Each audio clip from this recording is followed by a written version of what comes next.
Guys, did you know my favorite hormone, testosterone, starts to decrease around the age of 30, and production continues to drop about 1% per year? That's why our friends at Roman have formulated their own supplements with transparent and scientifically backed ingredients that support natural testosterone production.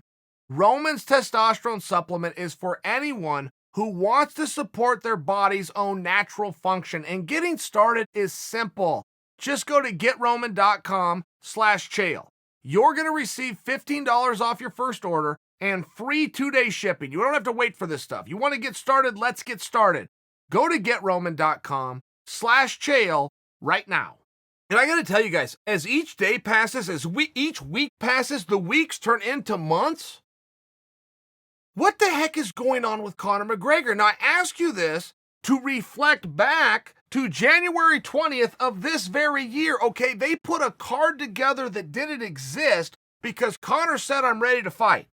They put it at a weight class of 170 with Donald Cerrone, told us all to make believe that it was a 155-pound fight, that's where the rankings would be reflected, the potential contendership, particularly for Conor to draw into Khabib.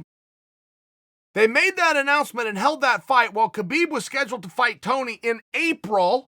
Then Khabib goes into Ramadan, won't be back until September. So essentially what we were told in January is that if Conor wins, he's going to wait until September. Look, I didn't buy it. It just didn't add up, in addition to the fact that the show that he competed with Cowboy against on January 20th was not even a thing. They had just played the same arena on December 14th. They announced the Cowboy-Conor fight while tickets were still on sale for the 14th. Everything was out of date, but what did that tell me? That told me that Conor was a big enough deal that we're going to do whatever it takes to bring Conor in. They then were right. They did the fourth biggest gate in MMA history. By the way, first three, all held by Conor.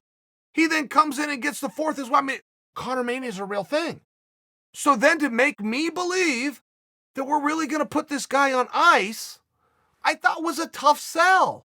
As the days go by and the weeks go by and the month goes by, it appears that may be, I'm still light on it. I mean, all the evidence is right in front of me, and for whatever reason, I'm having a hard time accepting it. You then are confronted with the fact that a live gate is just not going to be a thing for a period of time. And it makes it even more unlikely. You go, okay, well, wait a second. If Khabib's clear and Conor's clear, do we match them up and we do that in September?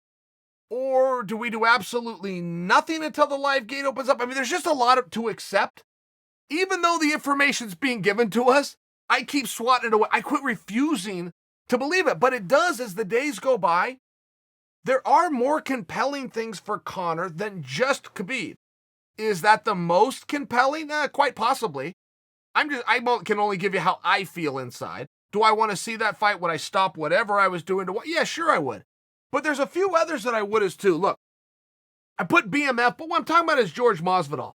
The entire Conor experiment to go to 170 pounds started when Dana White was on the streets of Beverly Hills and a TMZ cameraman walked up and asked him about Masvidal as it pertained to Conor, and Dana said, no, I wouldn't do that. Masvidal's too big for him.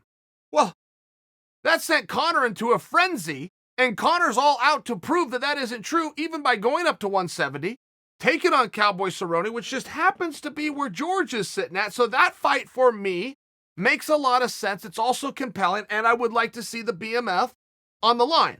One thing about the BMF, and I love it, I never loved the idea that this is a one-off. Why has it got to be a one-off? This is a piece of marketing genius. By the way, it provides opportunity. If you can create a champion out of somebody, give somebody an opportunity, that's a great thing in the sport. Let's see Conor, let's see the BMF, or hold that thought, and I put Diaz down. Now, I understand that at some point, the ace of spades up everybody's sleeve is to throw that onto the table. You can do it when they're both on highs. You can do it when they're both on lows. Anywhere over, I would estimate for you the next 3 years, anywhere you want to play that card is going to be the right time, regardless of previous, more recent outcomes by either athlete. I think I'm right on that. I think you will concede that point, but I did put Diaz and not Nate. I'm in for Nate, but there's also talk of Nick. I think that's more wishful thinking.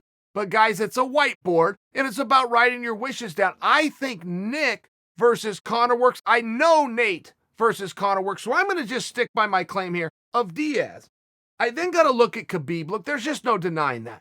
Numbers don't lie, and the heat here is real. The fact that they did 2.4 million buys in a sold-out arena, not to mention all the things that came after that. Look, we had a lot of drama leading into that fight that even involved some handcuffs, a courtroom, and a judge. No sense in denying the story. That's what happened. We had some drama after the fight where Khabib goes over the cage, goes into the crowd, they hold up his purse, the governor and his personal security have to rush out the back. I mean, there was a lot of stuff there to set you up for a rematch, not to mention, no matter how much you love Khabib, that was a competitive fight in its moments. In its moments, it was very competitive. And I do think if you go back and look at it, there is enough of a storyline there to go, look, Khabib, you proved you're better. But prove it to us one more time. I think that's very fair and reasonable by the fans. And I gotta say, and I feel like I'm alone on this one. I brought this to you guys before. Conor McGregor versus George St. Pierre. There's something on that, period. And the fact that George is dangling this idea of coming back, but claims he'll only go against Khabib, I have always interpreted to mean I will come back for a big fight. And the time that George made the claim that it would only be for Khabib, Conor wasn't even licensed. Conor wasn't even in the mix. So I think it's very relevant to say if Conor's willing to go to 170 pounds, and clearly he is, if George is looking for something big to do, Conor's always big. For me, that one also has to be in play. I'd love to know what you guys think.